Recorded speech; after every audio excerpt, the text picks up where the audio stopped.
নমস্কার, জয় হিন্দ বন্ধুরা, তোমাদের প্রত্যেককে ওয়েলকাম জানাই আরো একটি নতুন ভিডিওতে। তো আজকের এই ভিডিওটা খুবই ইন্টারেস্টিং হতে চলেছে, কারণ একটা নিউজ প্রচুর পরিমাণে সার্কুলেট হচ্ছে। কি নিউজ? সেটা হচ্ছে টিএমসি নেত্রী, হুগলি জেলা থেকে টিএমসি নেত্রী রচনা ব্যানার্জি নাকি বিজেপিতে যোগদান করছে। হ্যাঁ, তোমরা ঠিকই শুনেছো, বিজেপিতে নাকি যোগদান করছে। কেন তিনি বিজেপিতে যোগদান করছে, কি কারণে বলা হচ্ছে, এবং খুব ইন্টারেস্টিং ব্যাপার, একটা ভিডিও ক্লিপ প্রচুর পরিমাণে ভাইরাল হয়েছে।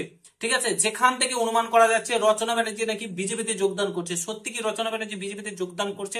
কি ভিডিও ক্লিপ ভাইরাল হয়েছে সমস্তটাই আজকের এই ভিডিওতে তোমাদেরকে দেখাবো। ভিডিওটা কিন্তু খুব ইন্টারেস্টিং হতে চলে যায়, পুরো ভিডিওটা দেখবে। রাজনীতির সমস্ত ভিডিও পেতে চাইলে চ্যানেলটাকে সর্বপ্রথম সাবস্ক্রাইব করো। কি করছো? সাবস্ক্রাইব করোনি এখনো?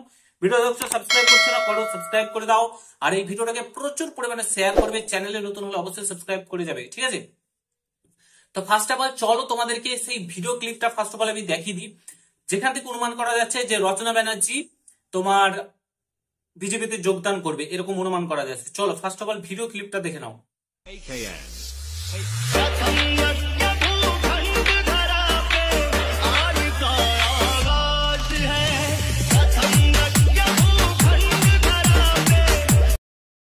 আশা করি তোমরা ভিডিও ক্লিপটা দেখতেই পেলে। এটা কোথাকার ভিডিও আই থিঙ্ক তোমরা বুঝতেই পেরেছো। তিনি গেছিলেন প্রয়াগরাজ মহাকুম্ভ মেলাতে স্নান করতে, ঠিক আছে? তো সেখানে তিনি গেরুয়া বস্ত্র পরে তিনি স্নান করেছেন, এবং তারপর থেকেই আমাদের পশ্চিমবঙ্গ হাইরে বস, পশ্চিমবঙ্গের বাসী তারপর থেকেই বলতে শুরু করে দিয়েছে রচনা ব্যানার্জি বিজেপিতে যোগদান করছে, বিজেপিতে যোগদান করছে। আর কুণাল ঘোষের কথা কি আর বলবো, বলার কিছু নেই। তো তিনি বিজেপিতে, তাকে বলা হচ্ছে যে বিজেপিতে যোগদান করছে, এরকম একদমই না। তিনি একজন যেহেতু হিন্দু, ঠিক আছে, তিনি তার মানে ধর্ম পালনের জন্য, নিজের মনে শান্তির জন্য তিনি সেখানে গেছেন। সেখান থেকে এটা অনুমান করা যে তিনি বিজেপিতে যোগদান করবে। সে ভবিষ্যতে গিয়েও করতে পারে, আবার নাও করতে পারে, টিএমসিতে থাকতে পারে, বিজেপিতে যাচ্ছে, যেখানে যাক। বাট একটা ধর্মের জায়গায় গিয়ে তিনি তার নিজের ধর্ম পালন করতে গেলেও কি সেখানে রাজনীতির রং লাগাতেই হবে? ঠিক আছে, সেখানে রাজনীতির রং লাগাতে শুরু করে। গেরুয়া বস্ত্র কি মানে এটাই একটাই যে গেরুয়া বস্ত্র বলে বিজেপি, ঠিক আছে? গেরুয়া বস্ত্র বললে কি বিজেপিতে এরকম কোনো কথা লেখা আছে? আমি এই জিনিসটা ভেবে পাই না। জয় শ্রীরাম বলে কি বিজেপি স্লোগানটা, মানে বিজেপি কি জয় শ্রীরাম আমাদের প্রভু রামকে বিজেপি কি তৈরি করে গেছে? এটা কোথাও লেখা আছে যে জয় শ্রীরাম বলে সে বিজেপি করে? সে তার ধর্ম, সে একটা হিন্দু, সে তার ধর্ম পালন করতে গেছে, এবং সেখানেও রাজনীতির রং লাগিয়ে দিচ্ছে এবং বলছে বিজেপিতে যোগদান করছে, বিজেপিতে যোগদান করছে।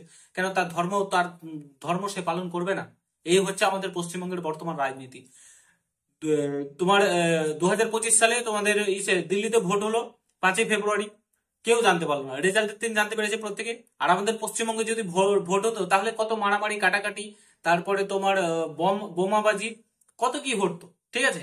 তো সেখানে ভোট হচ্ছে কত শান্তিপূর্ণ ভাবে। একমাত্র আমাদের পশ্চিমবঙ্গতে যখন ভোট হয় সারা বিশ্ব জানে।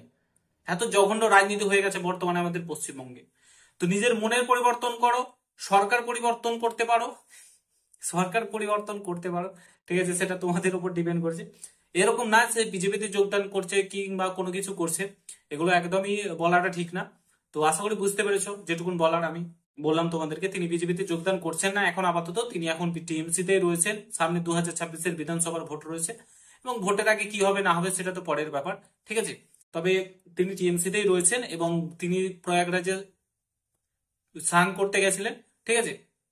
তার ধর্ম তিনি পালন করতে গেছিলেন, এবং সেখানে রাজনীতির রং লাগিয়ে দেওয়াটা একদমই ঠিক না, ঠিক আছে? আশা করি বুঝতে পেরেছো। যদি ভিডিওটা ভালো লাগে প্রত্যেকের সঙ্গে শেয়ার করে, চ্যানেলে নতুন হলে অবশ্যই সাবস্ক্রাইব করে যাও। দেখা হচ্ছে নতুন ভিডিওর সঙ্গে। ভালো থেকো, সুস্থ থেকো, করবে। জয় হিন্দ, বন্দে মাতরম।